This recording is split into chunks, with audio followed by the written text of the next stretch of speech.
শুভেচ্ছা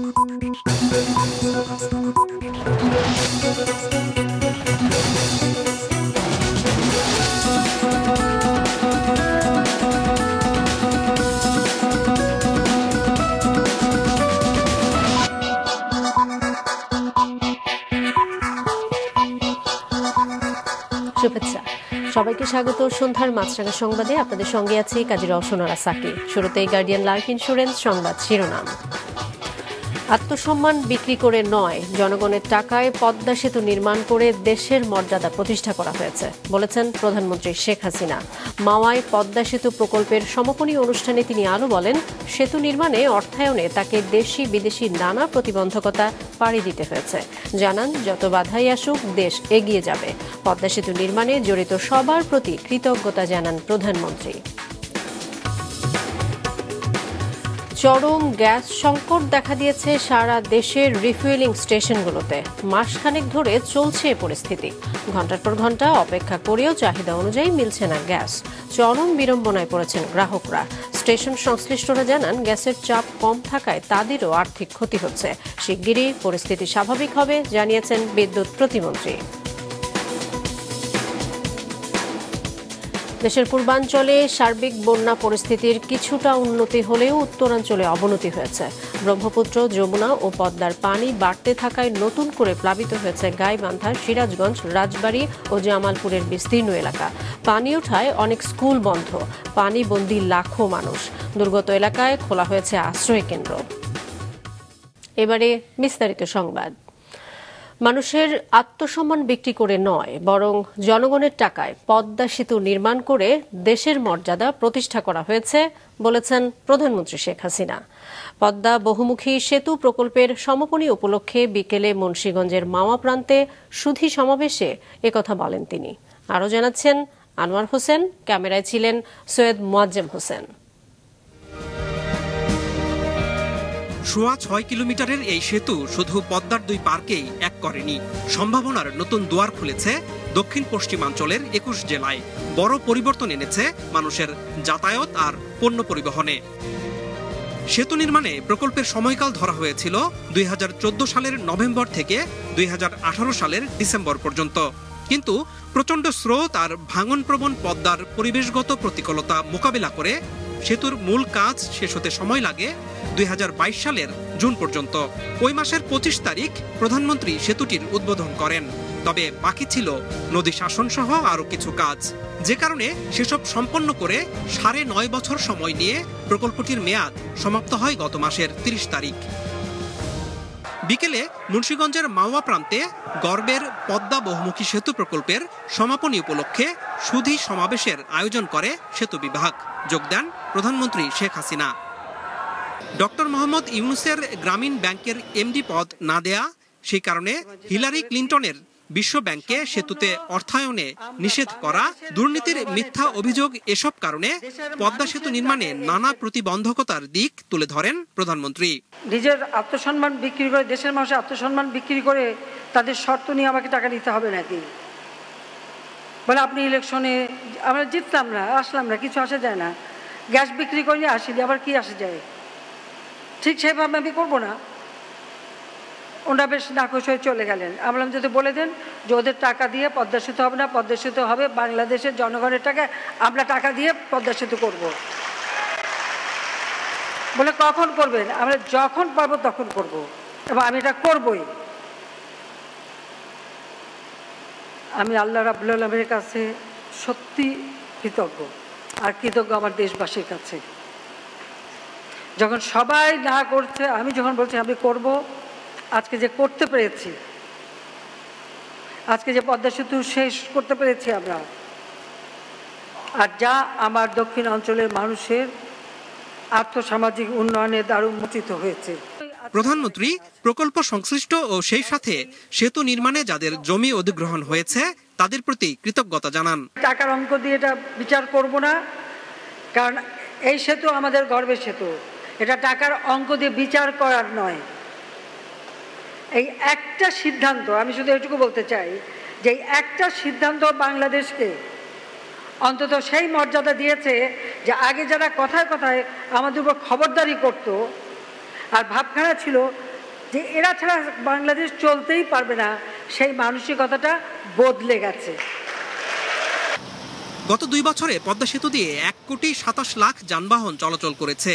29 জুন পর্যন্ত টোল আদায় হয়েছে 1,661 কোটি টাকা।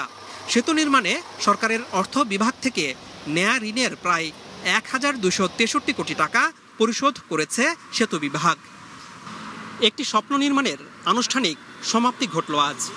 দেশি এবং আন্তর্জাতিক ষড়যন্ত্রের পাশাপাশি সেতুটি নির্মাণে নদীটির প্রতিকূলগত পরিবেশ মোকাবেলা করে যে গর্বের সেতুটি নির্মাণ করা হয়েছে, আজ তার অর্থনৈতিক এবং সামাজিক সুফল পৌঁছে গেছে ঘরে ঘরে। আনোয়ার হোসেন, মাছরাঙা সংবাদ, মাওয়া, মুন্সিগঞ্জ। চরম গ্যাস সংকট দেখা দিয়েছে সারা দেশের রিফুয়েলিং স্টেশনগুলোতে। ঘন্টার পর ঘন্টা অপেক্ষা করতে হচ্ছে গ্যাসের জন্য।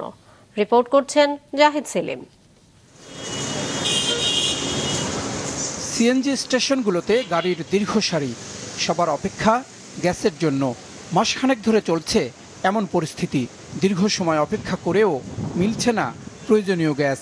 যতটুকুও বা পাওয়া যায় তা দিয়ে চলে না সারাদিন, ফলে আবারও লাইনে। এভাবে দিনের অর্ধেকেরও বেশি সময় থাকতে হচ্ছে গ্যাসের অপেক্ষায় দীর্ঘ লাইনে। আজকে শুক্রবার দিন দেখেন, আজকেও 40 মিনিট পর গ্যাস এই এখন পাচ্ছি। 5-6টা পাম্প ঘুরতে হয়, তারপরও গ্যাস পাওয়া যায় না। সিরিয়াল দিলে জাম লাগে, জাম লাগার পরে পুলিশ এসে খেদায় দেয়। 900 থেকে 1000 টাকার গ্যাস ঢোকার কথা আমার গাড়িতে, সেখানে আমি গ্যাস পাইছি 226 টাকা মাত্র। এমন অবস্থায় সিএনজি চালকেরা পড়েছেন আরও বিপদে। সব স্টেশনে তারা গ্যাসও নিতে পারেন না। এই 2 ঘন্টা 4 ঘন্টা সারাদিন থাকতে হয়। 12 ঘন্টার ভিতরে 4 ঘন্টা গেলে থাকে 8 ঘন্টা। 8 ঘন্টার ভিতরে 1 ঘন্টা খাইতে লাগে, 2 বেলার 2 টাইম, তাহলে 7 ঘন্টা। 7 ঘন্টায় আমাদের গাড়ির জমা 1200। আমরা কিভাবে তুলব? স্টেশন সংশ্লিষ্টরা বলছেন যে পরিমাণ গ্যাসের চাপ থাকা দরকার সেটি একেবারেই নেই।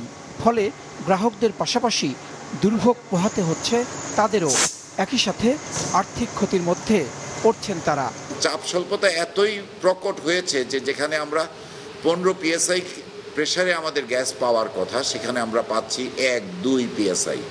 CNG filling station and conversion workshop owners অ্যাসোসিয়েশনের এই নেতা বলছেন, জরুরি সেবা না হলে এমন পরিস্থিতিতে স্টেশনই বন্ধ করে দিত তারা। গতকাল সচিবালয়ে বিদ্যুৎ প্রতিমন্ত্রী অবশ্য জানিয়েছেন, সম্প্রতি ঘটে যাওয়া ঘূর্ণিঝড় রিমালের আঘাতে একটি এলএনজি টার্মিনাল ক্ষতিগ্রস্ত হওয়ায় এমন অবস্থা তৈরি হয়েছে। আর সপ্তাহখানেকের মধ্যে পরিস্থিতি স্বাভাবিক হবে। আমরা চেষ্টা করতেছি, এখন পরিস্থিতি আমাদের নিজেদের নিয়ন্ত্রণে আছে। আমরা চাচ্ছি আগামীতে 10, 15, 16 তারিখের দিকে আমরা আশাবাদী যে গ্যাস নিরবিচ্ছিন্ন হয়ে যাবে। রিমালের আগে বিদ্যুৎ, সার সহ বিভিন্ন খাতে প্রতিদিন 3100 মিলিয়ন ঘনফুটের মতো গ্যাস সরবরাহ করা হতো। এর মধ্যে 2000 মিলিয়ন ঘনফুট আসত গ্যাস ক্ষেত্র থেকে, বাকি 1000 মিলিয়ন ঘনফুট গ্যাস মিলত এলএনজি টার্মিনাল থেকে। জাহিদ সেলিম, মাছরাঙা সংবাদ, ঢাকা। টানা বৃষ্টি ও পাহাড়ি ঢলে পদ্মা, ব্রহ্মপুত্র ও যমুনা সহ বিভিন্ন নদ নদীর পানি বাড়ছে। এতে নতুন করে প্লাবিত হয়েছে গাইবান্ধা, সিরাজগঞ্জ ও রাজবাড়ী সহ বিভিন্ন জেলার বিস্তীর্ণ এলাকা। Desk report. সকাল থেকে সিরাজগঞ্জে যমুনার পানি শহররক্ষা বাঁধের হার্ড পয়েন্ট এলাকায় বিপদসীমার উপর দিয়ে বইছে। এতে প্লাবিত হয়েছে জেলার অনেক নিম্ন ও চরাঞ্চল। পানিবন্দী হয়ে পড়েছে বহু মানুষ, তলিয়ে গেছে আমন, পাট ও শাকসবজি ক্ষেত।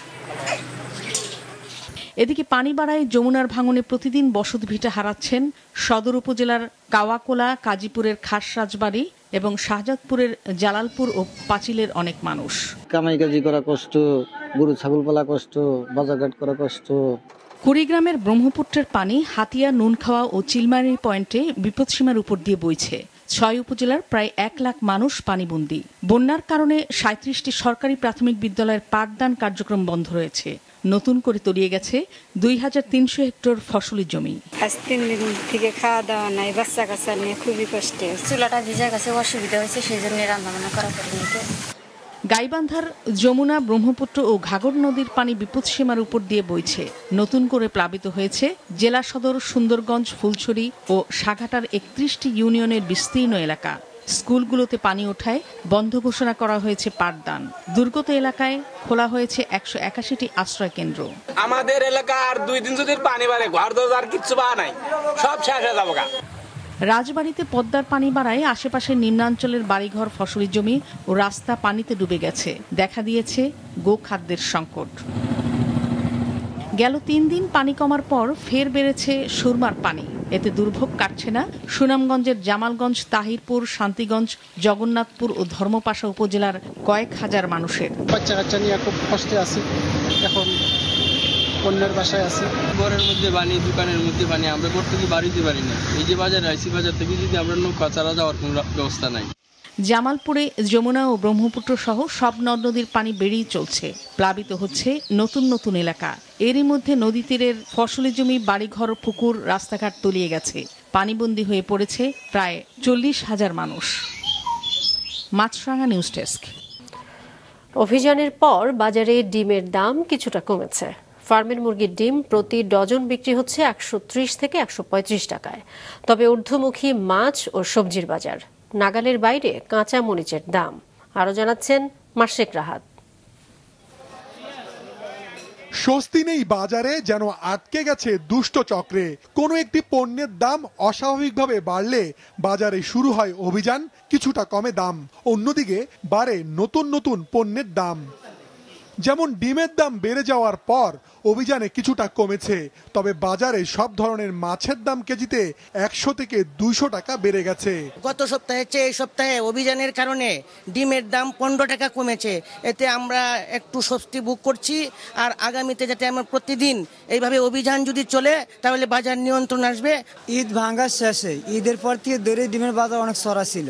যেমন নাকি দীর্ঘদিন অভিযান চলছে, অভিযানের নিয়ন্ত্রণে আবার ফিরে আসছে হলো 130 টাকা, 135 টাকা ডজন। কেজিতে 150-200 টাকা বাড়তি। কেন?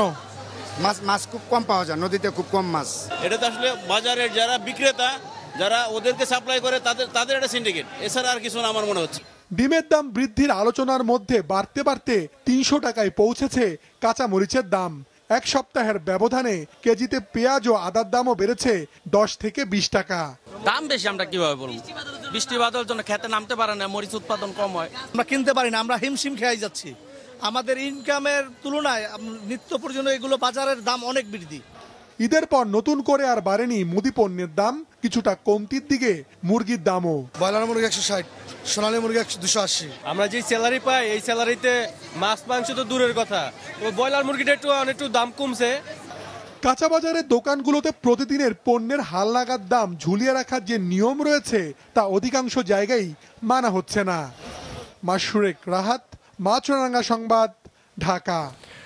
রাজধানীর পূর্ব রাজাবাজার এলাকায় প্রাইভেট কারের ধাক্কায় একটি ভবনের নিরাপত্তা কর্মী নিহত হলেও অভিযুক্ত ব্যক্তি সাবেক বিআইডব্লিউটিএ কর্মকর্তা এখনও গ্রেফতার হয়নি।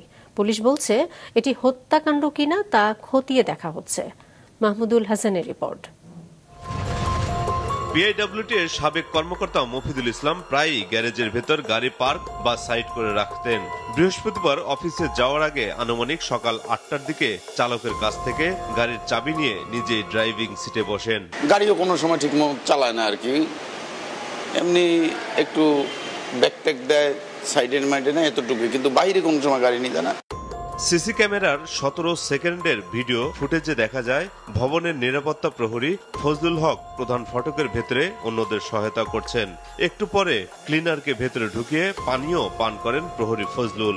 এর মধ্যে মফিদুল ইসলাম গাড়ি স্টার্ট করে আছেন লিফটের পাশেই। বের হবেন এমন প্রস্তুতিতে দারোয়ান ফজলুল গেট খোলার জন্য এগিয়ে যান। এর মধ্যে গাড়িটি গেট ভেঙে বেরিয়ে যায়। আশেপাশের লোকজন এসে আহত দারোয়ান ফজলুল হককে উদ্ধার করে সরোয়ার্দী হাসপাতালে নেওয়ার পর চিকিৎসক মৃত ঘোষণা করেন। ড্রাইভার বলছিল ব্রেকে কাজ করতেছে না, উনি নাকি ওই ব্রেকে কি সমস্যা দেখার জন্য উনি বসে আপ ডাউন করতেছিল।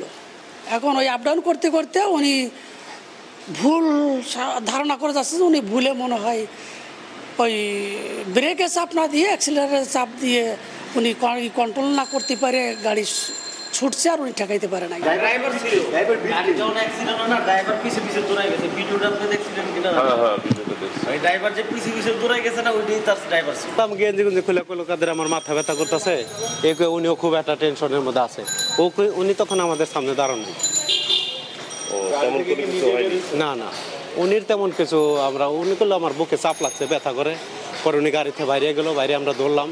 ধরার পরে আমরা ওই কয়েকজনের গাড়ি ভিতরে ঠেলে উঠাই নিয়ে দিয়ে এলো। আমি উপরে ছাদে ছিলাম, তো ছাদে কাজে ছিলাম, তো একটা শব্দ আমি টের পাইছি যে বিরাট একটা শব্দ টের পাইছি। তা আমি মনে করছি যে হয়তো কোনো ট্রান্সমিটার বাস্ট হয়েছে বা অন্য কোনো সমস্যা হয়েছে। এরপর থেকে মফিদুল ইসলাম পলাতক রয়েছে। নিহতের স্ত্রী শরীফা বেগম রাতেই রাজধানীর শেরেবাংলা নগর থানায় মোটরযান আইনে হত্যা মামলা করেন। মফিদুল কোনো ড্রাইভিং লাইসেন্স ছিল? উনি যে গাড়ি চালাচ্ছিল? পুলিশ বলেন অভিযুক্ত মফিদুল ইসলামকে গ্রেফতার করার চেষ্টা চলছে। এই ঘটনার পেছনে অন্য কোনো কারণ রয়েছে কিনা তাও খতিয়ে দেখা হবে। মাহমুদুল হাসান, মাছরাঙা সংবাদ, ঢাকা। জাতীয় বৃক্ষ মেলা 2024-এ স্কয়ার রয়্যালিটিস লিমিটেড নিয়ে এসেছে সম্পূর্ণ প্রাকৃতিক উপাদান দিয়ে তৈরি দুটি পণ্য, সেনোরা বায়ো ও জিরোক্যাল স্টেভিয়া। প্রকৃতিকে সুন্দর রাখতে এবং মানুষের জীবন মানকে উন্নত করতে স্কয়ার রয়্যালিটিস লিমিটেড এই ধরনের প্রাকৃতিক পণ্য বাজারে এনেছে, যা সর্বসাধারণের আস্থার প্রতীকে পরিণত হয়েছে বলে জানায় স্কয়ার কর্তৃপক্ষ। আরও জানানো হয়, সেনোরা বায়ো পটেটো স্টার্চ দিয়ে তৈরি করা খুব সহজেই 6 মাসের মধ্যে সম্পূর্ণভাবে মাটিতে মিশে যায়। আর স্টেভিয়া পাতার নির্যাস থেকে তৈরি হয় জিরোক্যাল স্টেভিয়া, যা প্রাকৃতিক। পাশাপাশি মানুষকে আরও বেশি পরিবেশ বান্ধব করতে প্রত্যেক ক্রেতাকে গাছ উপহার দিচ্ছে স্কয়ার। সন্ধ্যা সংবাদ শেষ করছি, তার আগে গার্ডিয়ান লাইফ ইন্স্যুরেন্স সংবাদ শিরোনামগুলো আরও একবার। জনগণের টাকায় পদ্মা সেতু নির্মাণ করে দেশের মর্যাদা প্রতিষ্ঠা করা হয়েছে বলেছেন প্রধানমন্ত্রী। যত বাধাই আসুক, দেশ এগিয়ে যাবে। চাপ কম থাকায় সারা দেশের রিফুয়েলিং স্টেশনে চরম গ্যাস সংকট, গ্রাহকদের বিড়ম্বনা, শিগগিরই পরিস্থিতি স্বাভাবিক হওয়ার প্রত্যাশা প্রতিমন্ত্রীর।